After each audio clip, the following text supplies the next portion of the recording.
Welcome to the Secret Underground Laboratory Recovery and Salvage, where rude mechanicals do magic.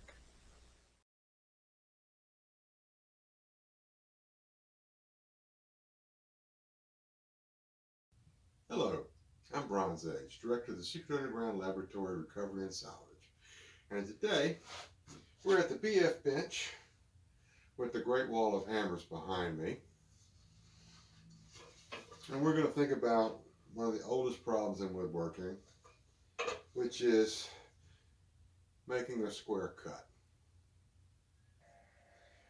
Now, to be perfectly realistic, the very first problem in woodworking was how to get a really nice point on your stick with a rock.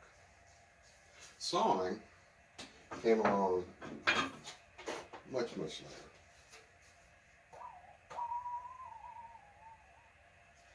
Now, saws were such an amazing thing when they finally came along that the Chinese and the Greeks both have creation myths for saws.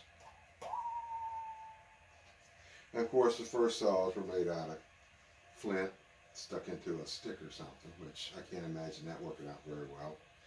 Bronze came along. Of course, bronze is not very hard, so you wear it out pretty quickly. It wasn't until steel, and really good steel at that, came along that the problem of making a sharp, straight cut with a saw actually became an issue for woodworkers. Now, going back to the rock and the stick, the oldest principle of woodworking is pretty simple.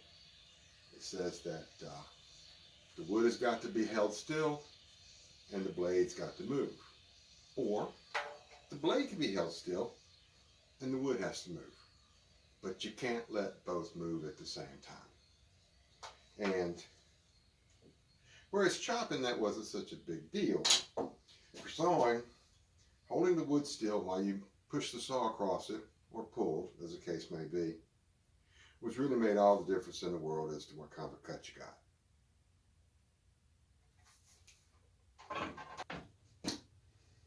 The first workbench was probably a log laying on the ground.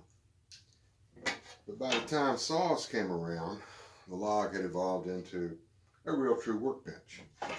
And coming up with that problem of keeping the wood still while the blade moves, they made this handy device called a bench hook. It just holds the wood down, put your hand against it,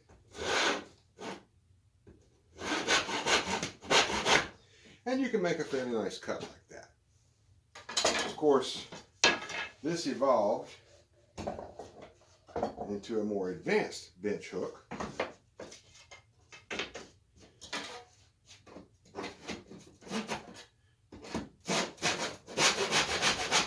where the pre-cut guides kept the saw straight. It even had a handy little miter so that you could cut an angle on it. How well that works still depends upon the skill of the carpenter, but it was a step up. And of course, as technology advanced, devices like this became more common, where the saw would go in here like this, and it could swing to a bunch of preset angles according to this little notches on this little protractor.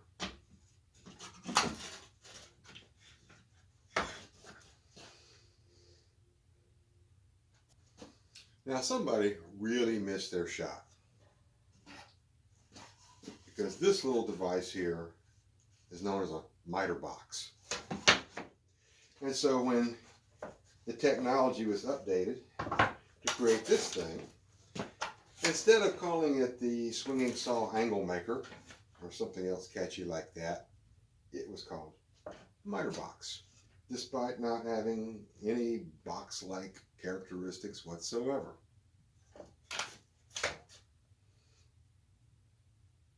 And that brings us to today's project. This is also a miter box.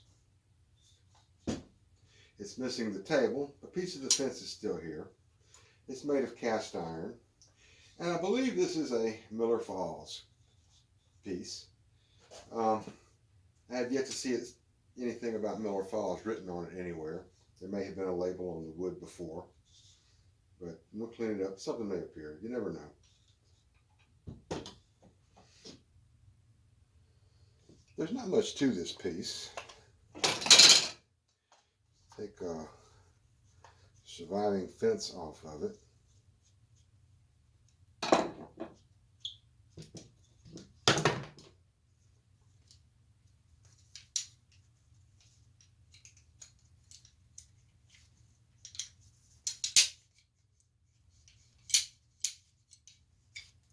Comes off like that. Protractor is held on with 2 screws.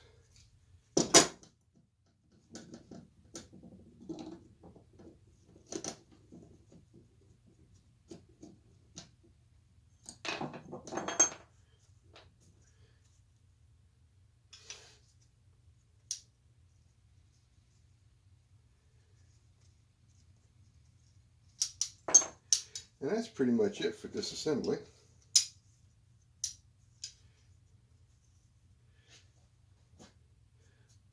A little rust in a few spots. And so what we'll do is pour a tub of Vapo Rust, let this sit overnight, and come back and look at it again in the morning.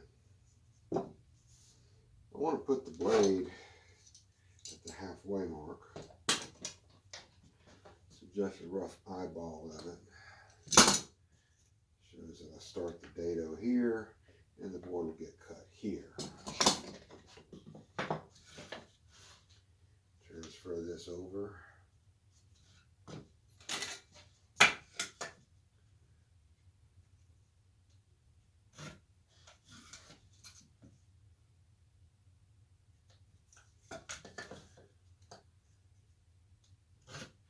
And I can start cutting up my wood.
fastening the top and the bottom, or the table and the fence together, it's a little tricky since you've already sawn that board in half. It makes it a little difficult to get it back lined up perfectly.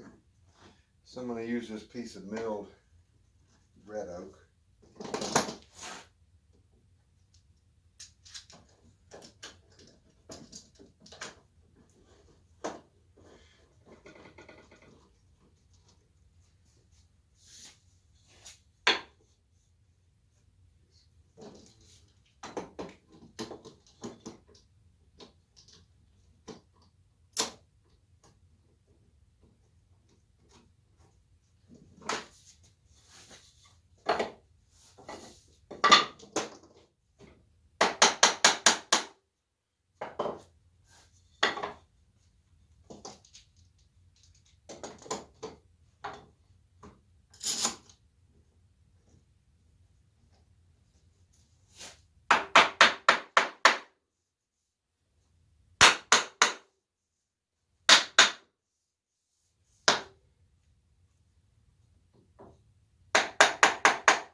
Okay, I believe that's as straight as it's ever going to get.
Even though Phillips head screws were invented for the automotive industry, they really have made a big difference in woodworking. We do a lot of restoration and repairs on old furniture.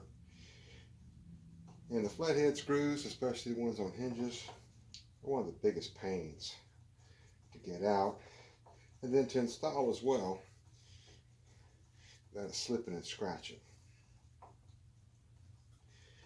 The only exception I know of to Phillips head screws in modern woodworking is in shipbuilding, wooden boats. All the shipwright guys like the flatheads because they say that if they have to repair the ship and they come back in and they've got to get a big screw out, they can file or cut a slot back in it if it gets stripped out. And it makes a A lot more difficult if it's a Phillips head screw.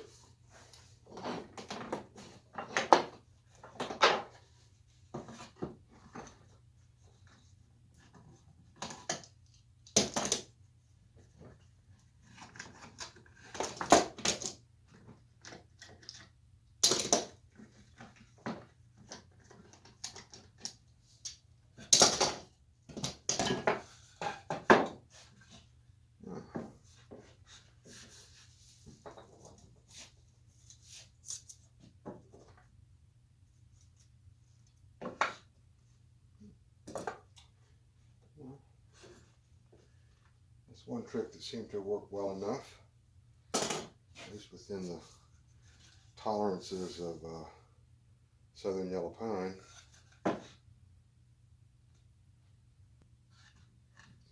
Now we install the hardware.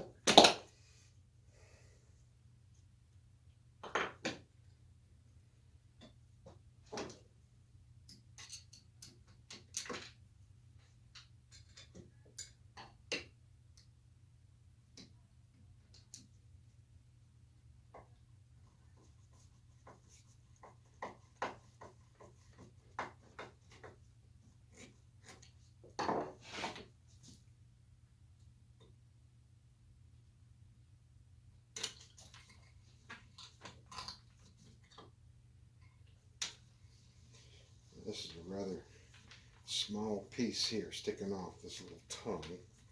So I'm really hoping it doesn't split when the screw goes through it.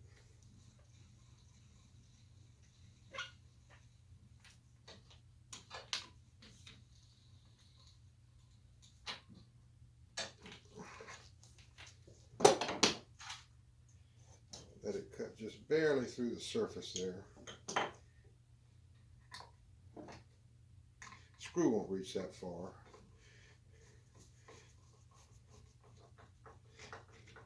But it means I can't trap sawdust at the bottom of the hole and force the grain apart.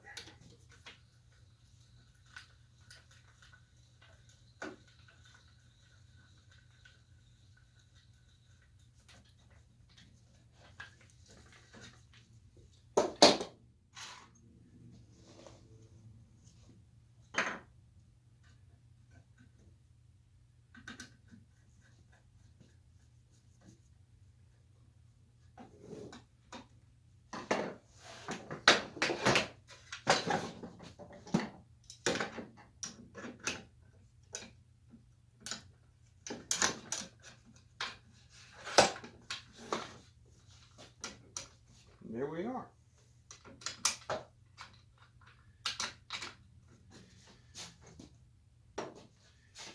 Got a piece of poplar here. I'll stick in. Hold the board down tight.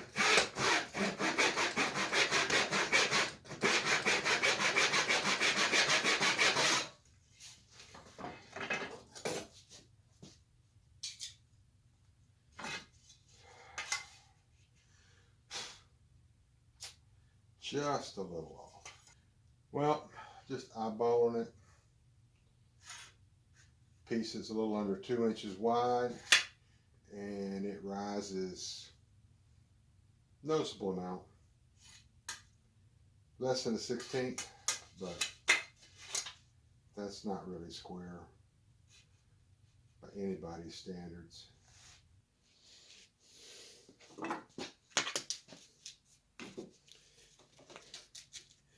So we send a job like this over to the can't afford better machine shop. And there's our 90.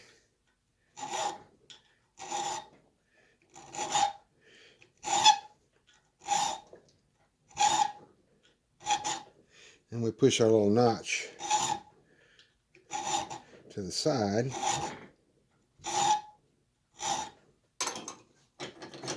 Naturally, this is the kind of calibration that you can't do over and over again.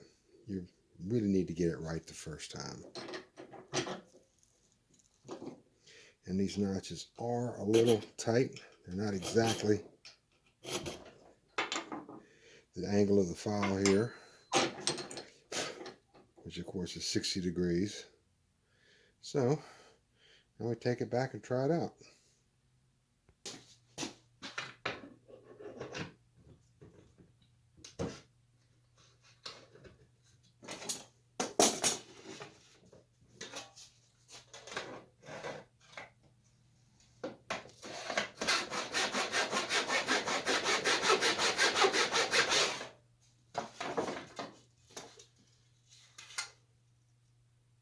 Well, I'm happy with that. Don't think it's going to get any better anytime soon. So, now besides just making it possible to get pretty precise cuts at 90 degrees or 45 degrees, this miter box also has another feature.